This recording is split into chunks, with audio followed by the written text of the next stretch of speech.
What is up, PTU crew? Welcome back to the channel. You're watching Pokemon TV Unlimited. I'm your host, Pika Papa, and we were back with a market video. Finally, throughout the many months since I've done a market video, a lot of things have happened, and there's been many times where I was like, oh, maybe I should make a video on this. Maybe I should make a video on this. But with all the market content out there, there are people out there making good videos on those subjects. I didn't know if I had things that I could really add to the conversation or, opinions that might be contrary. Well, probably opinions that might be contrary, but with my busy life, I just haven't really been getting a chance to get around to it. But lately, I've been seeing so much garbage out there, terrible analysis, and the fear-mongering and the stupidity, the lack of logic, the lack of literally mathematical skills and bullshit out there has just been bugging the shit out of me, especially lately. About a week ago or so, Rudy from Alpha Investments made a video cautioning people on the Pokemon market. I love Rudy. I really do. I find a lot of his insights very helpful. He's obviously super knowledgeable. He has skin in the game, which I will talk about later and what that means. Obviously, he has inventory, so he's coming from a place of he's in it. Some of these content creators that come out with their bullshit, it's hard to believe that they're. First of all, some of them who comment on the Pokemon market are not even really investors or have skin in the game. And some of them do, and they literally contradict themselves. But to get back on the point, Rudy came out with a video talking about to be cautious in the Pokemon market. And since then, everybody and their mother and their uncle and their sister and their brother's wives and their cousin's boyfriend and whatnot have come out with a video saying you should be cautious about the Pokemon market. And talking out of both sides of their mouth half the time, saying we're also in a bull market of Pokemon, which is starting to occur in the modern sphere. The modern Pokemon market is starting to get very bullish as we see, not super bullish, but that's what I'm going to get into as I articulate my point. I'm going to hope to try to keep this video down to 10, 15 minutes. I got the clock right here. We're going to try to get through these points very quickly. Yes, we're starting to see upticks in a lot of Scarlet and Violet sets, particularly, I mean, if you follow these markets at all, you know that Twilight Masquerades, hovering around 165 plus or minus, plus shipping or whatever per box, plus tax. And we see Paldea evolve around the 135, 140, which was the old MSRP for Sword and Shield. We know the new MSRP is 164 or whatever, 162 for Scarlet and Violet. So it hasn't even reached that, and Twilight Masquerade has reached that, and it's probably going to hover around that because you can still get it on Pokemon Center, right? Actually, I did not check, so don't quote me on that. I would believe there's boxes available, or as Pokemon Center usually does, it'll be out of stock. They'll restock some, might get sold out, and then they'll restock some because they have it either already printed on hand or they print a little bit more and they put a little bit up. I'm not sure exactly how that works, but we've seen, especially with certain Pokemon Center ETBs, we've seen them go out of stock and then come back on. So we know that sometimes stocks come back. That's something that we know. And it's going to hover around that. It could break through that price point. We could see it as happened in the past. I will use the example of two sets that I know in particular. Well, one more than the other. Vivid Voltage. When Vivid Voltage first came out, there was big hype. It was at the beginning of that, end of 2019, 2020, 21 super boom. And where some people say it was short printed.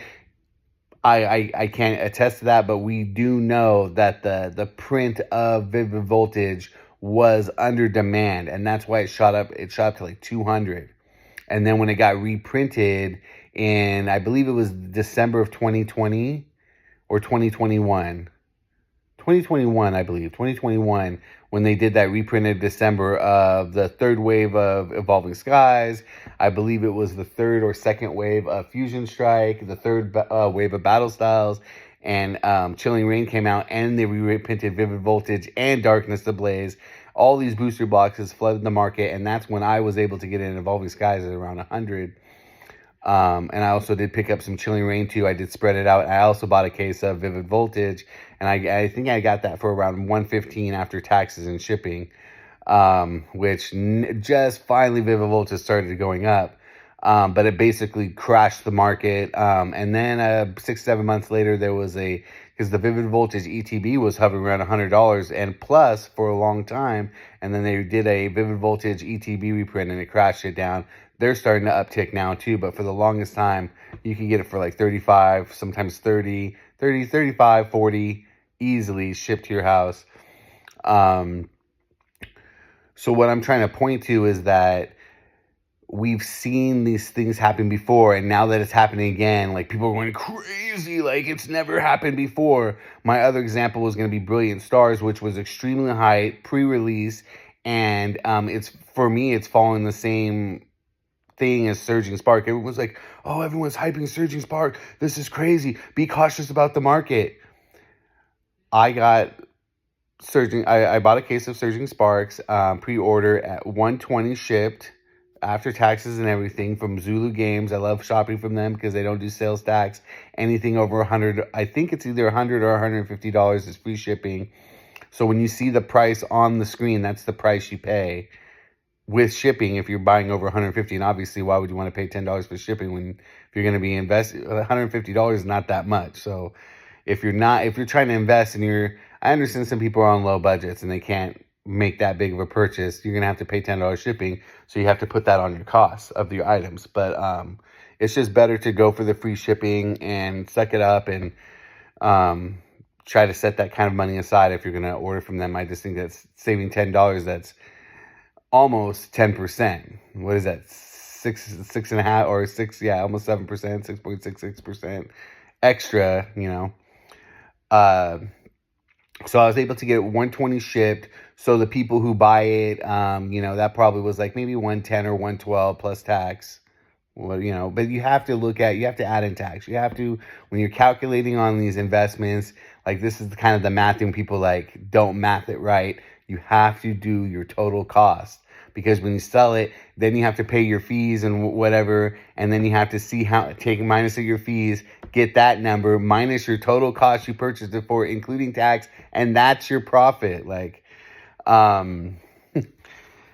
So back to my point, we're talking about what's going on and all these people being cautious. That's not even MSRP. And then when these people that talk about a bubble, I just want to pop their head like a bubble. A bubble has to do with products outpacing their true value and dangerously so, where there's room for a crash. How is Surging Sparks going to crash when it's not even at MSRP? What is it going to crash down to? $110? Distributed pricing is like, let's just say roughly, it's up and down depending on, and I'm sure there's people that get a better deal than this, but we'll just say on average, around $95? That's what everybody's saying. That's what people who have distributing saying, and that's the information that's readily out there. And some stores do sell below that because they want to increase their relationship with their distributors so they can get more booster boxes next time. They want to increase the amount of booster boxes they're allocated so they can make more money in the future. That's part of the business. It's part of the game. If you're a small store and you're only buying a case or two, you're not going to, when you want a set and you're trying to get 10 cases, you're not going to get that because you haven't spent that much with them. So there are stores and there are people who push the amount that they get by selling some at a loss, and then they make profit on the sets that they can make profit on. That's their business. They'll lose a couple bucks on a certain set so they can pump up their allocation numbers. So long story short, don't want to digress too much, but a product cannot crash from 120, 125. Like right now, it's going for about 125 pre-orders if you can find it. even if the set crashes, which I don't think it will, like some people are like, oh, what's going to crash down to? 110, 105 a box like the other sets normally come out to?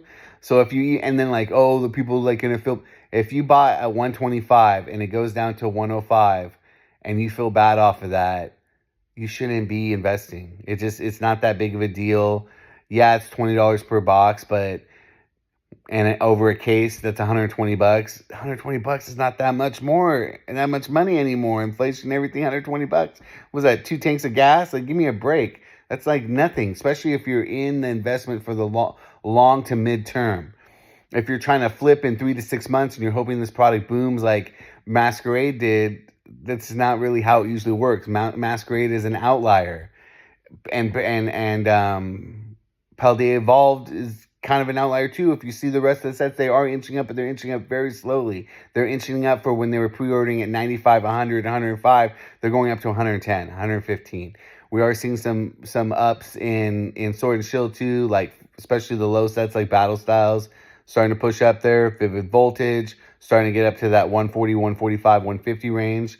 Thank God for me and the person holding a lot. But we're in no way, shape, or form heading towards a bubble. Not at all. We're in a bull market, and even Rudy admits he sees this bull market lasting for a while. Probably at least for 2025, and then we have some really cool sets coming up in Scarlet and Violet that people are already really hyped on, and we haven't even seen any spoilers or anything. They just know Team Rocket, and they know the evolutions and stuff. Awesome. Great. Pokemon is all hype. There's always a hype. People were hyped about Brilliant Stars. People were hyped, obviously, about 151. They were hyped about Evolving Skies. Hype is constantly, they were hyped about the Charizard UPC. Hype celebrations, super hype. The hype, that's what that's what the Pokemon market is hype.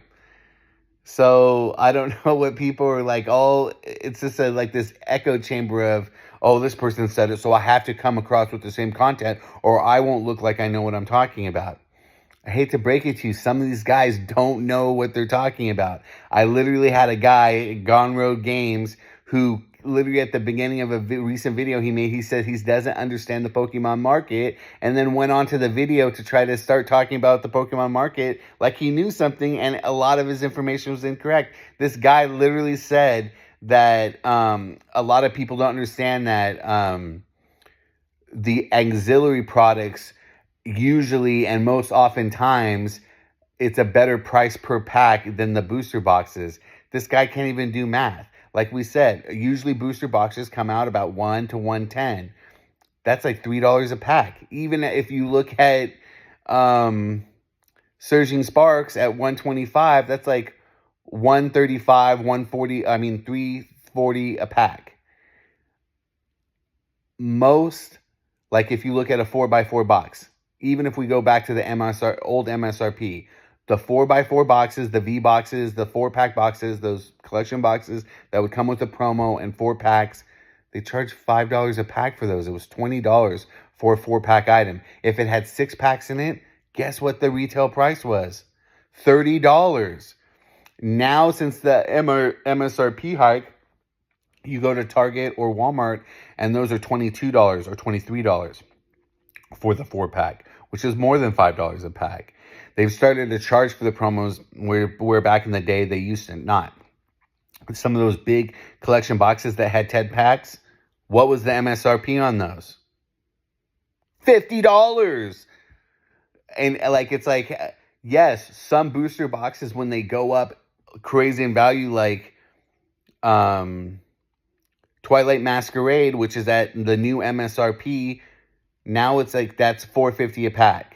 That's still lower than those collection boxes. Yes, some of those collection boxes, especially the 4x4 random V boxes of unpopular Pokemon. I can't think of any right now off the top of my head, but any Pokemon that's not like a headlining Pokemon, there are fans of those Pokemon, and they are cool, but they don't tend to sell really well, so you might see those go on sale for like $14, $13.99, $14.99 at certain like retailers like Smoke and Mirrors or Zulu Games or some other big online realtors where they have a whole bunch of them and they're trying to get rid of them, so they drop them down to sell prices.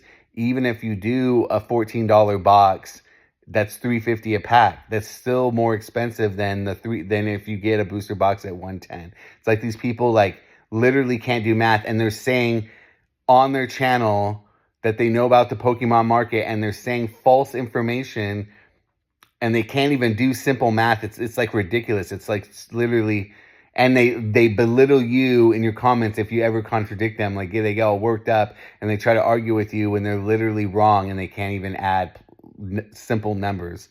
It's ridiculous. And at the same time, talking out of both sides of their mouth, they're holding on to product that they feel is going to go up, but they're telling you not to buy and telling you to be careful. It's ridiculous. We're at 16 minutes here, so I'm going to try to wrap it up. I'm definitely going to try to keep this under 20 minutes. What my point is leading to this is, I'm not saying some of these guys don't have knowledge, and I'm not saying not to listen to certain people or whatever. But for me, I listen to a lot of content, and I analyze it by okay, well, this guy said this guy said this guy said this, and I put in my own knowledge, what have I seen, and I try to come up with my best guess and my best logical analysis of what is true and what is going on. When I go to Rudy, what am I going to Rudy for? I go to Rudy for investment theory and long-term. He's a sealed guru and a sealed investor. He knows about sealed product. Would I go to listen to Rudy to listen about singles? No, he doesn't talk about singles. He doesn't care about singles. He's a sealed investor.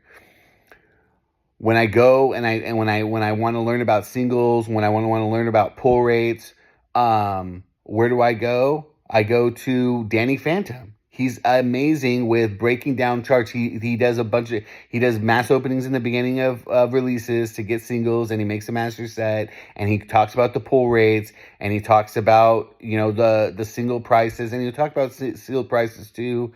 The Redbeard guy, which I just found, he's been around for a little bit.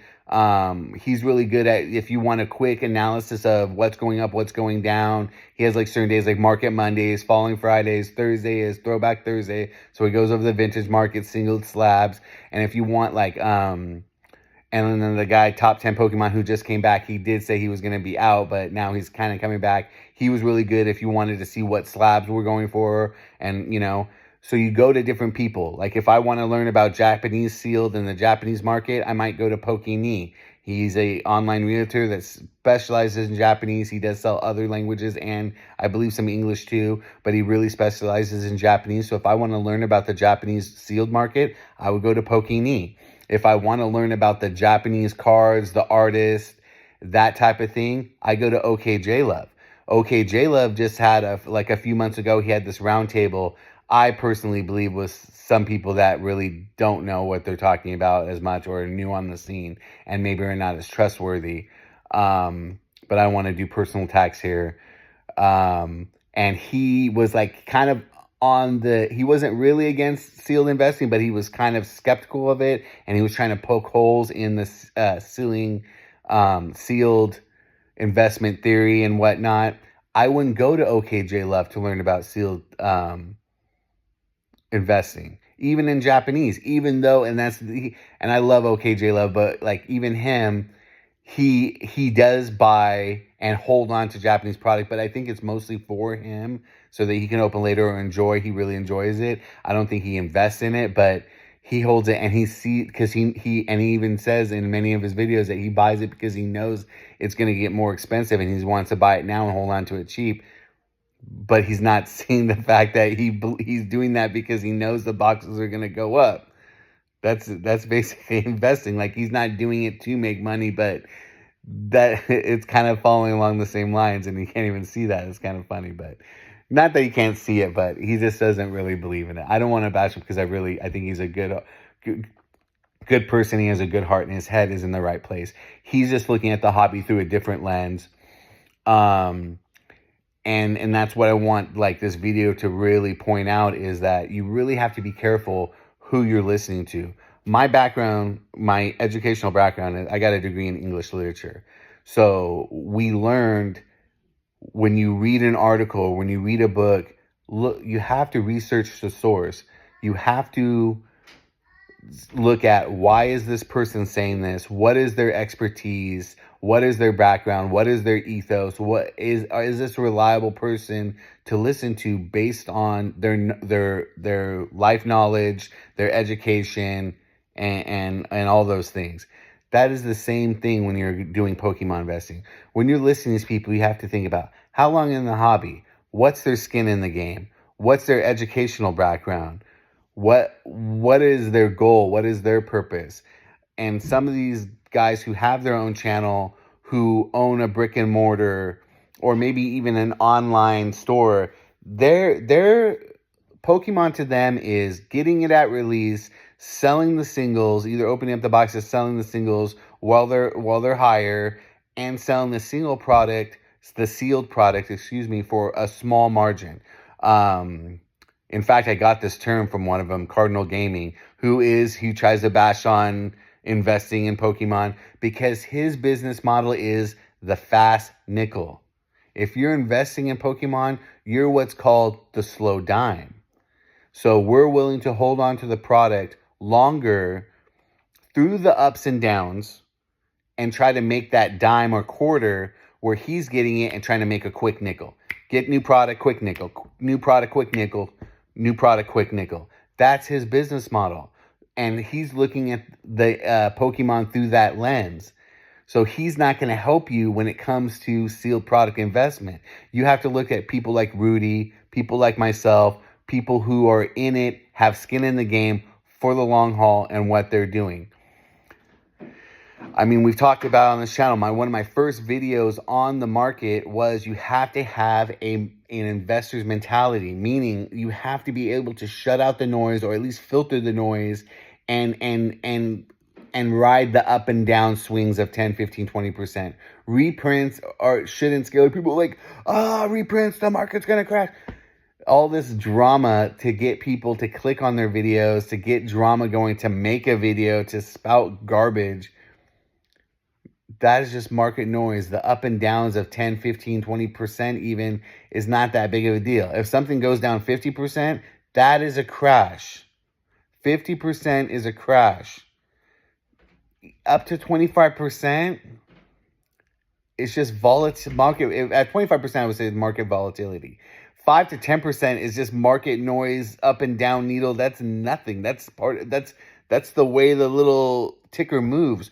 When you zoom in and you're watching these little quick up and downs, and you're making these dramatized videos of, this thing went down 5%, this thing went down 10%, and trying to that's ridiculous. When you zoom out and you look at the graph over a long period of time, 2, 3, 4, 5, 6, 7 years, you're going to see it barely moves. Like when you look at this person made this video at this time, you won't even see, maybe even see a squiggle mark there. The Pokemon market is in a bull market right now. Modern. Well, I'll make that point where I close out this video. We're getting near 25. A lot of people have been making comparisons with this time with the 20 to 21 market boom. They're not even close. The 20 and 21 market boom affected vintage as well, affected the whole market, and a lot of stuff was going up and doing really rock solid. Even like when you look at Dirium's channel, and he was doing profit or loss videos, and it was profitable to open up the singles in the box, the promos in the box, because everything was going for so much, because people couldn't even get the boxes at the stores. So the promos and stuff were, and when you added up the total value inside the box, it was profiting, and he couldn't even believe it, because normally when you open up Pokemon, it's a loss. Which I don't want to go too deep in that subject, but that comes up a lot too. Oh, you open up seals. It was always supposed to be lost. And then and then people trash on mystery boxes. A booster pack is a mystery pack. You don't know what's a booster box. It is a mystery box. Yes, you know the product inside, but you don't know what you're going to get. It's opening up Pokemon product was never profitable, except for if you get it through distro at release, and you're opening up literally before release day.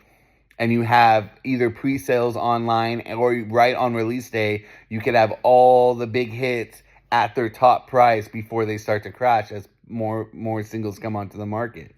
It's kind of like, and people like try to dramatize that and try to scare people away from opening up packs. Or if you open up packs, you're all of a sudden some kind of gambler. Yeah, it is a little bit of a gamble, but you do end up with something, and you are collecting the cards. And it's not like gambling at a casino where you go and you lose your $200-300 and you have nothing to show for it. It's not the same thing. It is a form of gambling, but I think it is a more fun, control way of gambling, and at least you have something to show for it. And like I had the guy from Gone Road Game who said the whole Pokemon market is based off degenerate gamblers and speculators and investment bros, which I'm an investment bro. I'm also a collector, but I do invest in sealed product because I know its potential, and as I've gone along, I've honed what I invest in. I no longer invest in collection boxes because they're kind of a pain in the butt to ship. I've said this on this channel many times, and they technically, some of them do go the super premium ones like the Vaporeon, Flareon, Jolteon boxes. Those were good because the promos inside were very good. Plus, that Evolving Skies. It's an awesome. There are certain boxes that are a step above the other ones that are very valuable, and you probably should think about investing in. But they only come along every now and again. I believe in booster boxes, and I believe in blister packs, sealed blister packs, the kind with the coin and the cards that you get to store, the check lane blisters and the sleeve booster packs. They do really well over time. They're easy to store. You can store a few cases of booster boxes in the corner of your room, and you can have 20-30 booster boxes just quietly sitting, somewhere, not taking up a lot of space. When you get a case of these collection boxes, they're pretty big. And if you get a couple different collection boxes, now you're taking up a lot of room, and some people don't think about storage. And then some people don't think about how awkward they are to ship. When those bigger boxes, they have cut down the size of the collection boxes, thank God. But the bigger collection boxes are very expensive to ship, and you have to realize that when you're selling them in your cost basis, everything, it's really hard to make money on those collection boxes. We are going to wrap up the video. I did basically cover all the major points I wanted to talk about. Just be careful who you're taking your advice from. As of now, there is no panic. You always want to get in at the lowest price on booster boxes in the beginning. 120, 125 is a little bit on the high end, but to bring up the Brilliant Stars, which I didn't really punch in too much, I talked more about Vivid Voltage. Brilliant Stars never went below 120.